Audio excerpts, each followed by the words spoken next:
कंधार विमान अपहरण की तारीख 24 दिसंबर 1999। इस तारीख ने तमाम राजनीतिक सवाल खड़े किए थे। तालिबान का चेहरा पहली मर्तबा दुनिया के सामने आया था। देश की फजीहत भी हुई थी। 24 दिसंबर की शाम, दिन फ्राइडे, शाम के 4:30 बजने वाले थे। काठमांडू इंटरनेशनल एयरपोर्ट से इंडियन एयरलाइंस की फ्लाइट नंबर IEC 814 नई दिल्ली के लिए उड़ान भरने को तैयार थी। नेपाल के इस एयरपोर्ट की सुरक्षा भारत के किसी कस्बे के बस अड्डे जितनी भी नहीं थी। मीडिया रिपोर्टर्स के मुताबिक कुछ ही दिन पहले इसी एयरपोर्ट पर एक आदमी थाई एयरवेज के एक विमान के कॉकपिट तक पहुंच गया था। IEC 814 में 187 पैसेंजर और क्रू मेंबर सवार हुए और फ्लाइंग कमांडर कैप्टन देवी शरण ने इंदिरा गांधी एयरपोर्ट दिल्ली के लिए उड़ान भर दी। कॉकपिट में उनके साथ थे फ्लाइट इंजीनियर अनिल जोगिया और को पायलट राजेंद्र कुमार। शाम करीब 5 बजे जैसे ही IEC 814 इंडियन एयर स्पेस में दाखिल हुआ, 5 नकाबपोश हथियारबंद लोग प्लेन पर अपना कंट्रोल ले चुके थे। इनमें से एक चीफ उर्फ इब्राहिम अख्तर पिस्तौल लेकर कॉकपिट में घुसा और कैप्टन देवी शरण को गन पॉइंट पर ले लिया। बाकी 4 ने पैसेंजर को धमकाना और मारना शुरू कर दिया था। देवी शरण ने चीफ हाईजैकर से पूछा, आप लोग क्या चाहते हो? जवाब में हुक्म मिला, जहाज को लखनऊ के रास्ते लाहौर ले चलो। कैप्टन देवी शरण ने समझाने की कोशिश की, बताया कि प्लेन में लाहौर तक का तेल नहीं है। जानबूझकर विमान की रफ्तार भी कम कर दी, लेकिन बदले में जिद और धमकी मिली, जहाज को उड़ा देने की धमकी। देवी शरण के पास प्लेन का रुख लाहौर की तरफ मोड़ने के सिवा कोई रास्ता नहीं था, लेकिन लाहौर की तरफ से साफ साफ कह दिया गया कि आप पाकिस्तान एयर स्पेस में नहीं घुस सकते हैं। यात्री डरे हुए थे। आगे क्या होने वाला है किसी को इसका अंदाजा नहीं था। बस बार बार प्लेन को उड़ा देने की धमकी दी जा रही थी। अब तक देश को कुछ पता नहीं था। शाम 6:04 पर देवी शरण का मैसेज सरकार तक पहुंचा, प्लेन हाईजैक हो चुका है और हमारे पास सिर्फ आधे घंटे का फ्यूल बचा है। कृपया हमें लाहौर उतरने की अनुमति दिलाएं, वरना ये लोग हमें मार डालेंगे। अटल की सरकार में civil aviation mister Sharad Yadav ने मीडिया से कहा, वो सब आसमान में हैं और पायलट के सिवा कोई कम्युनिकेशन नहीं है। उनके पास AK-47 है या पिस्तौल है, इस बारे में कुछ भी नहीं कहा जा सकता है। मैं कोई अंदाजा नहीं लगा सकता। फ्लाइट में जो यात्री है उनकी सुरक्षा हमारी पहली जिम्मेदारी है। शाम 6:30 पर इस्लामाबाद में भारतीय हाई कमीशन ने विमान को लाहौर में उतारने की इजाजत मांगी, लेकिन इस बार भी साफ मना कर दिया गया।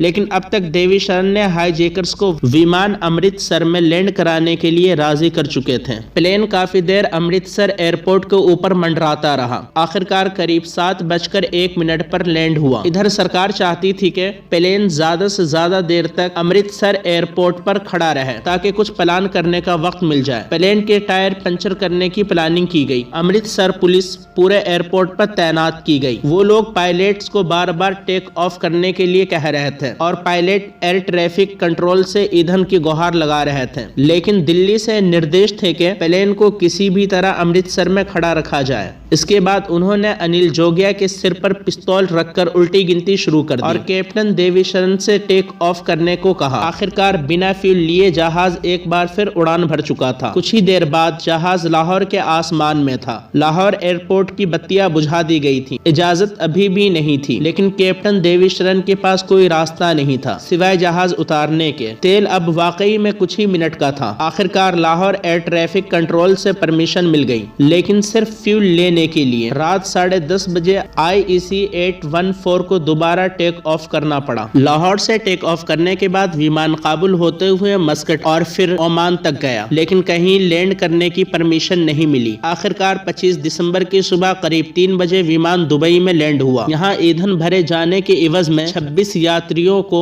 रिहा करने पर समझौता हुआ। रिहा हुए यात्रियों में बीमार लोग, औरतें और बच्चे थे। यात्रियों को लाने मंत्री शरद यादव खुद उसी दिन दुबई पहुंचे। इसके बाद विमान ने अफगानिस्तान काबुल की तरफ उड़ान भरी, लेकिन काबुल एयरपोर्ट की तरफ से विमान को कंधार ले जाने को कहा गया। 26 दिसंबर की सुबह विमान कंधार एयरपोर्ट पर लैंड हो चुका था। इसके बाद IEC 814 विमान पूरे 6 दिनों तक यात्रियों की जेल बना रहा। इंडियन एयरलाइंस के विमान को अगवा करने वाले अपनी सुरक्षा की गारंटी के तौर पर एक तालिबान अफसर को भी अपनी हिरासत में रखा था, ऐसा कहा जाता है।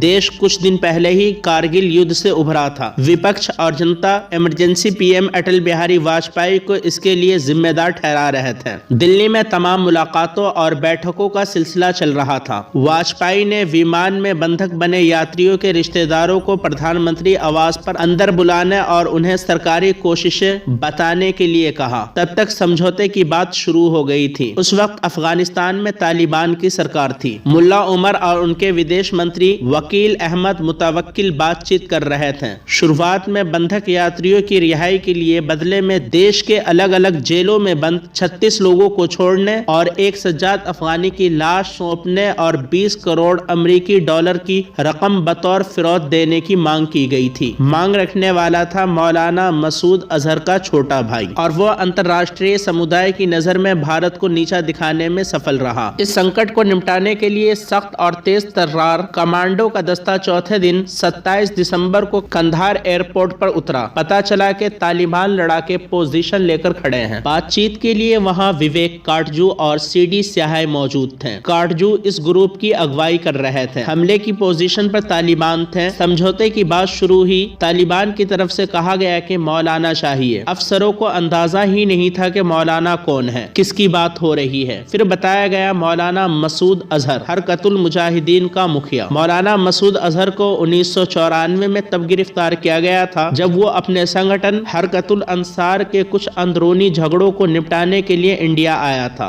मसूद अजहर को छुड़ाने के लिए एक और संगठन अल फरान 1995 में खड़ा हो गया था। हरकतुल अंसार ने फिर अगले साल 4 पार्टियों को अपहरण कर लिया और उन्हें सहारनपुर के एक गांव में छुपा रखा था। इस अपहरण के पीछे दिमाग था उमर सईद शेख का, जो लंदन स्कूल ऑफ इकोनॉमिक्स का स्टूडेंट था। उमर शेख को पुलिस ने उसी वक्त पकड़ लिया था और वो तब से अब तक दिल्ली के जेल में था। समझौता बातचीत में तालिबानी बीच में आए। 5वां दिन यात्रियों के लिए मुश्किल भरा था। 28 दिसंबर को डील लगभग हो गई। 3 लोगों को मौलाना मसूद अजहर, मुश्ताक अहमद जरगर और अहमद उमर सईद शेख को छुड़ाने पर बात तय हो गई। जसवंत सिंह उन्हें लेकर खुद आए।